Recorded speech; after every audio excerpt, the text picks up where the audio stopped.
जिस केस से जुड़े हुए हैं गुलाम हैदर भाई के केस के साथ, तो हम इस केस में अपने दिलो जान से जुड़े हुए हैं, हमारी इसके साथ इमोशंस जुड़े हुए हैं। ठीक है, तो गुलाम हैदर भाई को आप और हम सब जब रोता देखते हैं तो हमारे दिल की कंडीशन भी अच्छी नहीं होती, बेहतर नहीं होती।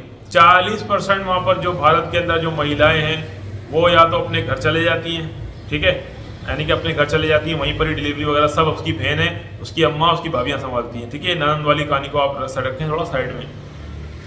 40% महिलाएं भारत के अंदर, 40% महिलाएं खुद अपना सारा सिस्टम देखती हैं जिस तरीके से होता है नॉर्मली तौर पे।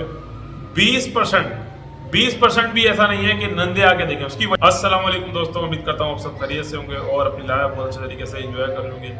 तो मेरी तरफ से आप सभी बहन भाइयों को जो भी हमें देख रहे हैं और जो बाद में देखेंगे उन सबको, तमाम अहले इस्लाम को दिल से ईद मुबारक, और तमाम सनातनी बहन भाइयों को जो नवरात्रि है उसकी ढेर हार्दिक शुभकामनाएं। तो प्यारे बहन भाइयों, मैं सबसे पहले अपने अल्लाह ताला का शुक्र अदा करता हूँ कि उस रब्बुल इज़्ज़त ने हमें रमज़ान मुबारक का महीना गुजारने की तौफीक अता फरमाई, क्योंकि हमारे प्यारे नबी सल्लल्लाहु अलैहि वसल्लम का फरमान आलिशान है कि उन्होंने फरमाया कि जब भी अपने लिए दुआ करो तो अपने उम्र में बरकत, और ये दुआ भी करो कि अल्लाह ताला हमें, यानी कि मुझे, आने वाला रमज़ान देखने की तौफीक अता फरमाए। तो इससे ही मालूम होता है कि रमज़ान मुबारक कितना बरकत महीना है कि हमारे प्यारे नबी सल्लल्लाहु अलैहि वसल्लम ने इसको मांगने की, दुआ में मांगने की जो है ताकीद की है कि ये दुआ में मांगा जाए। दोस्तों, अपनी गुफ्तगू को समेटते हुए मैं बात करूँगा कि जैसा कि आप सभी बहन भाइयों ने देखा होगा, कल की जो है गुलाम हैदर भाई की लाइव थी, उसके अंदर वो किस तरीके से वो रो रहे थे, और मेरे से उनकी कॉल पे भी बात हुई तो बहुत ज़्यादा ज़ारो कतार रो रहे थे। तो जिसकी वजह यही है कि देखें प्यारे बहन भाइयों, जो ईद का दिन होता है, हम और आप, या आप लोग जैसे दिवाली होती है आप लोगों की, या जितने बहन भाई हमें देख रहे हैं, तो हम लोग जब ईद होती है तो खुसूसी जब घर वापसी आते हैं तो अपने बच्चों से, अपने घर वालों से, अपनी अम्मी अब्बू से मुलाकात करते हैं। तो दोस्तों, गुलाम हैदर भाई ऑलरेडी 4 से 5 साल से अपने बच्चों से दूर है, और आप अंदाज़ा लगाएं कि वो बंदा कितना इस वक्त आजिज़ है, कितना बंदा परेशान है कि वो चाहते हुए भी अपने मासूम बच्चों से मिल नहीं सकता, क्योंकि वो चाहता है कि अपने मासूम बच्चों से मिल ले, किसी तरीके से बात कर ले, क्योंकि अब तक गुलाम हैदर की उसके बच्चों से भी बात नहीं हुई है। और जितने भी बहन भाई हमारे साथ जुड़ते हैं उन लोगों ने, सब ने भी देखा कि गुलाम हैदर भाई कल बहुत ही ज़्यादा ज़ारो कतार रो रहे थे, और बड़े, यानी कि उनकी दिल की कंडीशन जो है वो बेहतर नहीं थी। तो दोस्तों, आप ये देखें कि 2 साल हो चुके हैं गुलाम हैदर, तकरीबन जो यहाँ से उसके बच्चे दूर हैं उससे, यानी कि 2 साल होने वाले हैं। 10 मई को समझ लें 2 साल ही हो जाएंगे। ठीक है, अगला महीना अप्रैल मई का ही है, तो अगले महीने सीमा हैदर 4 बच्चों को जो लेके गई हुई, पूरे 2 साल उसको हो जाएंगे। तो आप प्यारे बहन भाई उससे अंदाज़ा लगाएं कि गुलाम हैदर जो कि अपने मासूम बच्चों से तकरीबन 5 साल से दूर है, 3 साल से ज़्यादा अरसा उसने सऊदी अरब में गुजारा, अब मज़ीद 2 साल होने वाला है।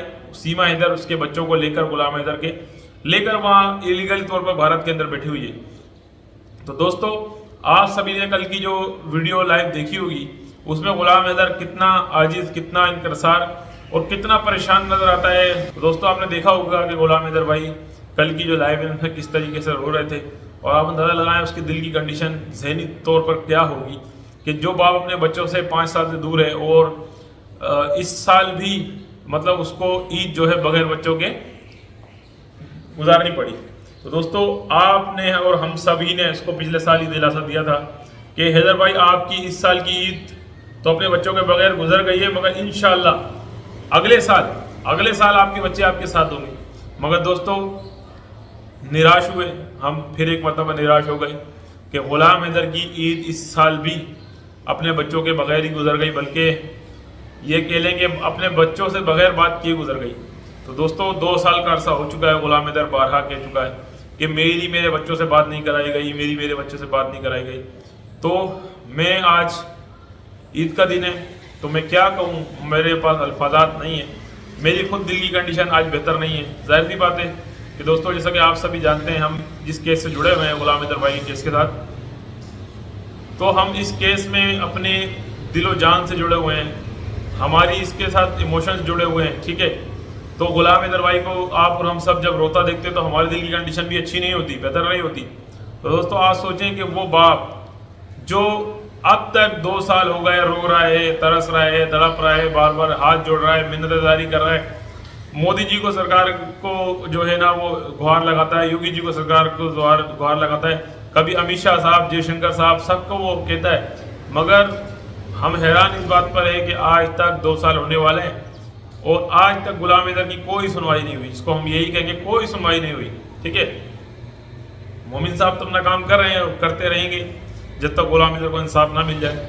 मगर अफसोस की बात यह है कि आज एक तरक्की याफ्ता मुल्क में गुलाम हैदर के मासूम बच्चे उससे 2 साल होने के बावजूद भी दूर है और गुलाम हैदर उनसे दूर रहने पर ही मजबूर है। दोस्तों अगर गुलाम हैदर के बस में कुछ करने का होता तो वो लाजमी करता, मगर गुलाम हैदर के बस में कुछ भी नहीं है, जिसकी वजह से वो बेचारा सिर्फ और सिर्फ गुहार ही लगा रहा है अब तक। और हम उम्मीद करते हैं कि उसकी ये गुहार भारत सरकार जल्द से जल्द सुन ले। तो दोस्तों आप लोगों ने देखा होगा दूसरी तरफ वो सीमा हैदर जो बेहिस औरत है, वो किस तरीके से आए दिन नए हथकंडे इस्तेमाल करके नए तरीक़ों से कभी कुछ कह रही है, कभी किसी को कुछ कह रही है, तो मुख्तलिफ लोगों के बारे में वो भौंक रही है। तो दोस्तों आप ये अंदाज़ा लगाएं, उसके साथ साथ उसने अभी रिसेंटली एक बार फिर कहा कि मैं फिर दुल्हन बनूंगी, मैं तो दुल्हन बनूंगी। तो आप इस अंदाज़ा लगाएं इस बेगैरत औरत को दुल्हन बनने का कितना शौक है कि बार बार इसको दुल्हन ही बनना है, इसके अलावा कोई और काम नहीं है इसके बाद, कि मैं आज तो दुल्हन की तरह लग रही हूँ, आज मैं दुल्हन की तरह तैयार होंगी, मेरा शरारा, मेरा फलाना। मतलब ये इतनी बेहिस औरत है। 4 बच्चे इसके ऑलरेडी हैं, 5वां बच्चा इसने किसी का अडॉप्ट किया, चले हम मान लेते हैं, पहली बात तो वो पैदा नहीं कर सकती, उसने ही बच्चा पैदा किया, ठीक है, एक दफ़ा हम ये भी मान लेते हैं। तो इस बगैरत और बेहिस औरत को अब तक क्या शर्म नहीं आती है? इसको क्या अब तक शर्म नहीं आती है कि कब से ये मतलब कैसे कैसे ढोंग ड्रामे रचा रही है? इसके 4 बच्चे ऑलरेडी हैं, 5वां बच्चा होने पे भी इतनी यानी कि इसने क्या क्या सर पे उठा लिया। पाकिस्तान में तो यूँ होता था, पाकिस्तान में तो यूँ होता था।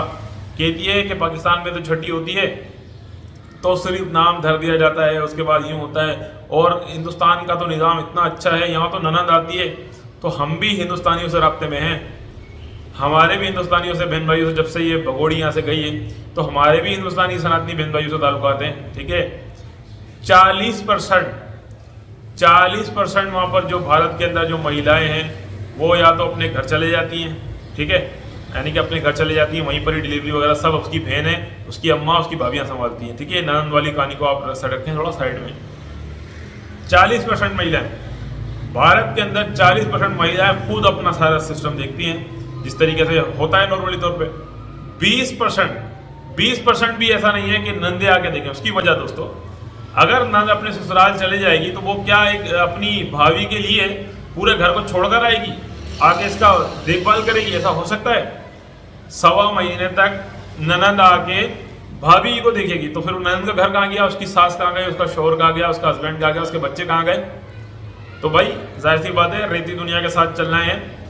रस्में तो बहुत सारी हैं, दुनियावी रस्में बहुत सारी है, सारी रस्में इंसान नहीं निभा सकता है, अपनी मजबूरियाँ, अपने तमाम काम भी देखने पड़ते हैं। तो ये भगोड़ी बेगैरत औरत झूठ बोलती है, रोजाना नई बातें करती है, इसके अलावा कुछ नहीं। वो सिर्फ हथकंडे ढूंढती है कि कब पाकिस्तान को बुरा भला बोला जा सके, इसके अलावा नथिंग। और उसके दिल में कोई बात नहीं है, सिर्फ पाकिस्तान को बुरा बोलना, भला बोलना, पाकिस्तान को डिक्रीज करना, पाकिस्तान को नीचे दिखाना, पाकिस्तानियों को नीचे दिखाना, गुलाम हैदर को नीचे दिखाना। सिर्फ इस आस के अंदर या इस कहने के अपना काम को पूरा करने के लिए वो अब तक सिर्फ रगड़ा खा, ये और कुछ नहीं है। तो प्यारे बहन भाइयों, फिर एक बार मेरी बात वही है कि 2 साल हो चुके हैं गुलाम हैदर को, गुलाम हैदर के बच्चे अब तक बात भी नहीं हो पाई है। और आज ईद का दिन है, ना जाने गुलाम हैदर पे क्या गुजर रही होगी, क्योंकि इस वक्त तो वो मेरे साथ मौजूद नहीं है, मगर मैं जानता हूँ वो एक मजलूम बाप है, उसकी क्या कंडीशन होगी। तो आप सबसे मेरी गुजारिश है, खुदारा गुलाम हैदर का हर्ट करने के बजाय, गुलाम हैदर का दिल तोड़ने के बजाय कि बच्चे लेके दिखा दो, बच्चे नहीं मिलेंगे, फलाना, गुलाम हैदर यूँ बोलता है, गुलाम हैदर यूँ करता है, इन सब बातों को साइड में रख के खुदारा एक मजलूम बाप के लिए हमेशा के लिए एक हो जाएं, एक बात करें, ना कभी इधर का ना कभी उधर, 2 मुँह वाले ना बने। तो मेरी आप सबसे यही गुजारिश है, एक मुँह वालों में रहें, 2 मुँह वाले ना बने। तो आज की वीडियो करता हूँ अख्ताम, फिर मिलेंगे किसी नेक्स्ट वीडियो में। अल्लाह।